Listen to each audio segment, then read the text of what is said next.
Bienvenue sur la chaîne YouTube de Jesus Loves Me et aujourd'hui nous allons parler de Jésus sur la croix. Comme d'habitude, nous divisons notre partage en deux points principalement.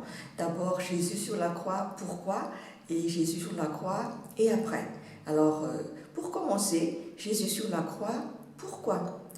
Tant de questions viennent des fois dans notre esprit du genre pourquoi Jésus est-il mort sur la croix? Pourquoi Dieu a sacrifié son fils sur la croix? Il dit que Jésus est son fils bien-aimé et pourtant il le tue. Pourquoi est-ce qu'il a fait ça? Mais n'est-il pas plus simple d'exterminer Satan et toute son équipe et on n'en parle plus? Mais il a le pouvoir de faire ça. Mais pourquoi Dieu a fait ça? Pourquoi Jésus veut nous sauver? Nous sauver de quoi? En fait, il y a des gens qui ne savent pas que leur vie est en danger quand ils ne sont pas en Jésus-Christ. Il y en a d'autres qui pensent que nous allons tous au paradis, peu importe ce qu'on fait, la porte du paradis est toujours ouverte pour nous. Alors aujourd'hui, j'aimerais rétablir une vérité pour que tu ne sois pas dans la confusion et que tu arrêtes de te poser toutes ces questions. Nous ne sommes pas sans savoir que l'homme est déchu à cause de la désobéissance d'Adam. Mais Dieu nous aime tellement qu'il a donné son Fils pour nous racheter de cette désobéissance, de la malédiction qui a frappé tous les hommes suite à cette désobéissance. Et après tu te dis, oui mais c'est vraiment là que je ne comprends pas. Pourquoi Dieu a-t-il tué son Fils pour nous sauver? Un Fils qu'il dit qu'il aime tant, mais on ne tue pas quelqu'un qu'on aime, n'est-ce pas? Alors la première réponse c'est que Dieu nous aime, il ne veut pas qu'on périsse, mais que tous nous parvenons au salut. Et nous voyons dans 1 Timothée chapitre 2 verset 4, Dieu notre Sauveur qui veut que tous les hommes soient sauvés et parviennent à la connaissance de la vérité. Tous les hommes soient sauvés. C'est ça la volonté de Dieu. Il aime bien que nous sommes tous avec lui et que nous connaissions vraiment quelle est la vérité. Et c'est quoi cette vérité? C'est que Dieu est bon, Dieu est juste, Dieu est amour, Dieu est miséricordieux et qu'il nous aime. Deuxième réponse, Dieu est un Dieu d'intégrité, Dieu est un Dieu de parole, Dieu est un Dieu qui respecte les conventions, un Dieu qui respecte les lois qu'il a lui-même établies, et même si la loi n'a plus aucune emprise sur nous quand nous sommes en Jésus-Christ, Dieu, lui, il est un Dieu de parole, il tient toujours sa parole. Et nous voyons dans l'Ancien Testament qu'il doit y avoir un sacrifice, une effusion de sang d'un animal sans défaut pour effacer les péchés des hommes. Et nous voyons dans Lévitique chapitre 6 au verset 7, « Et le sacrificateur fera pour lui l'expiation devant l'Éternel, et il lui sera pardonné, quelle que soit la faute dont il sera rendu coupable. » C'est quoi l'expiation?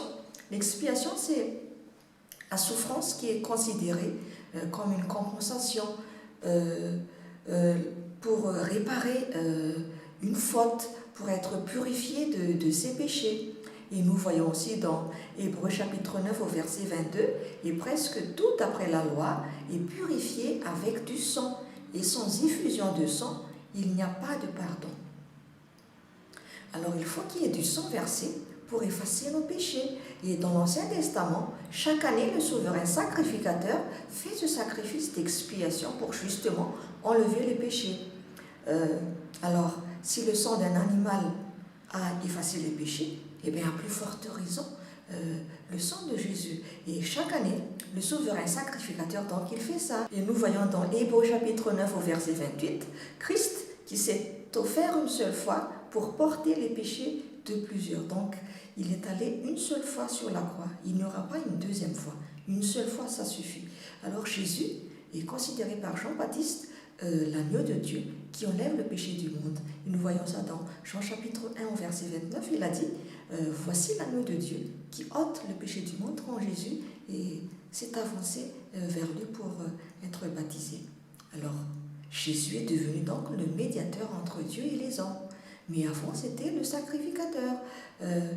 Dans 1 Timothée chapitre 2, au verset 5 et 6, nous voyons, car il y a un seul Dieu et aussi un seul médiateur entre Dieu et les hommes, Jésus-Christ homme, qui s'est donné lui-même en rançon pour tous.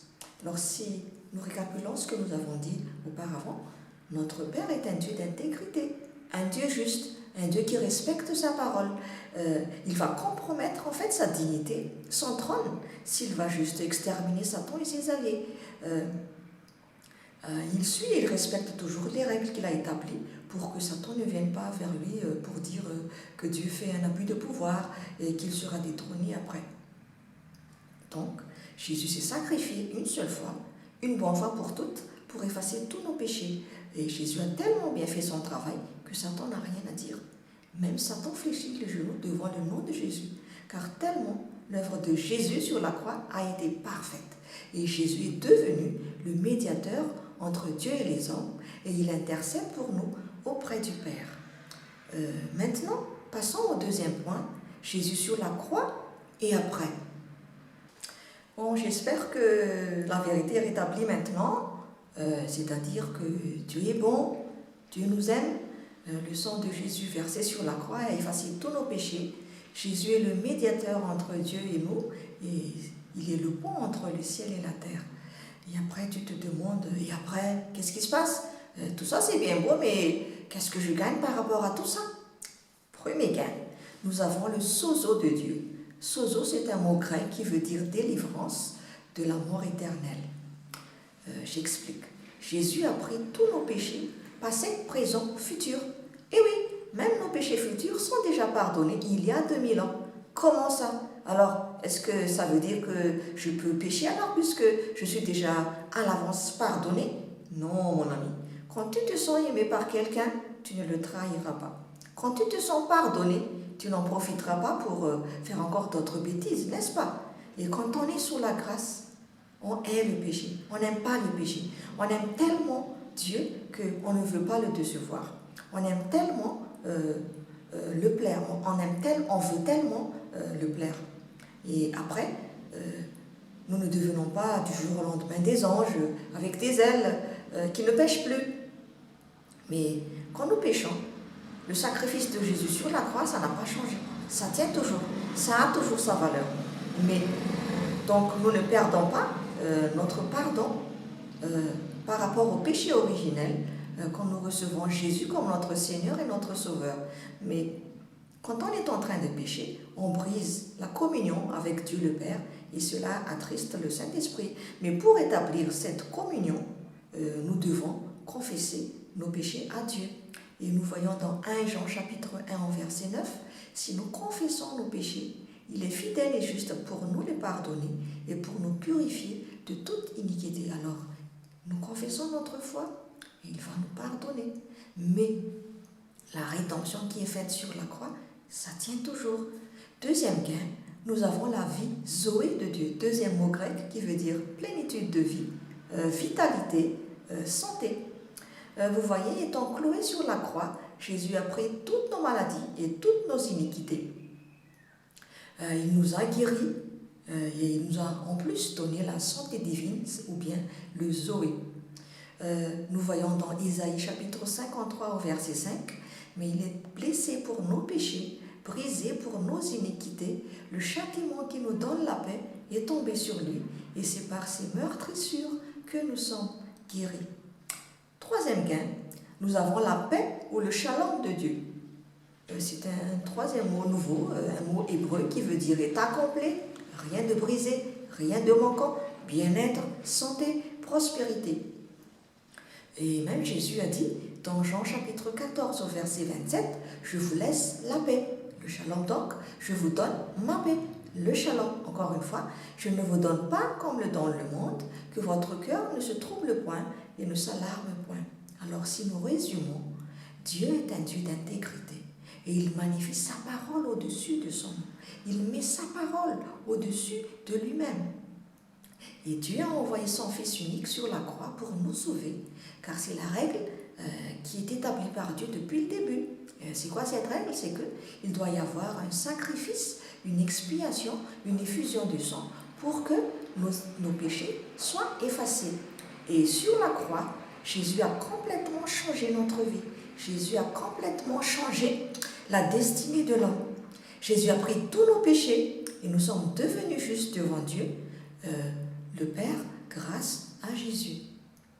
Donc Jésus est celui qui nous relie au Père. C'est pourquoi nous devons recevoir Jésus comme notre Seigneur et notre Sauveur.